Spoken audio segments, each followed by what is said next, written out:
Pineapple.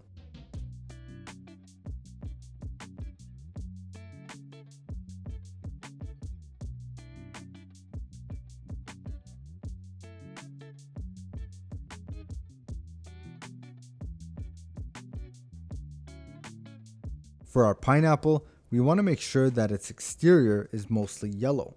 This one is quite green, which indicates that it's unripe. Another way to check for ripeness is when pressing firmly. There should be a slight give to the exterior. This one is very firm and has no give at all. Lastly is to pull out one of its leaves, and this was somewhat of a struggle. It should come out with little to no effort. Next, we want to use a serrated knife when removing the rind.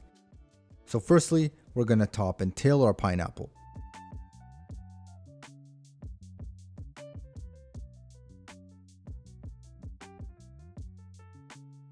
So with the flesh exposed, there's these brown dots which are called the eyes of the pineapple.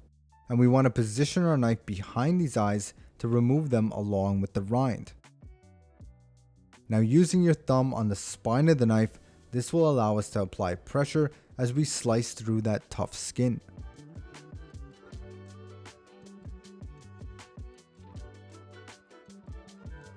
And yes, some of the flesh is being sacrificed, but there's no way to avoid that when removing the eyes.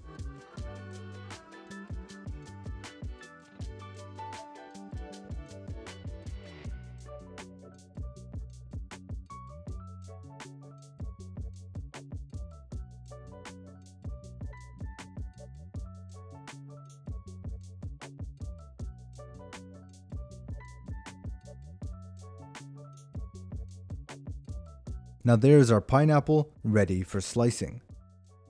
I'm going to switch to my santoku and slice the pineapple in half. And here in the center is the core of the pineapple. To remove, we'll lay our halves flat and slice into quarters.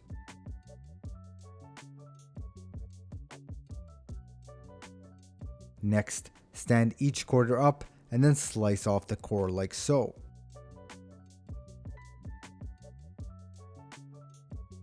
And these cores are actually edible, but they're more firm and less sweet. Now one technique is to slice the quarter in half, and these are great for skewering and grilling over charcoal or poaching in a syrupy liquid infused with spices. You can also cut them into a large dice, which is great to eat raw or include in salads.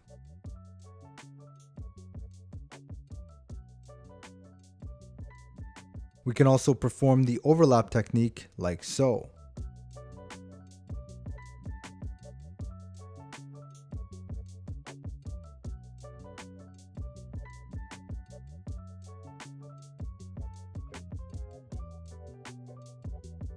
I'll then fan it out, and this is great for charcuterie boards and assorted fruit plates.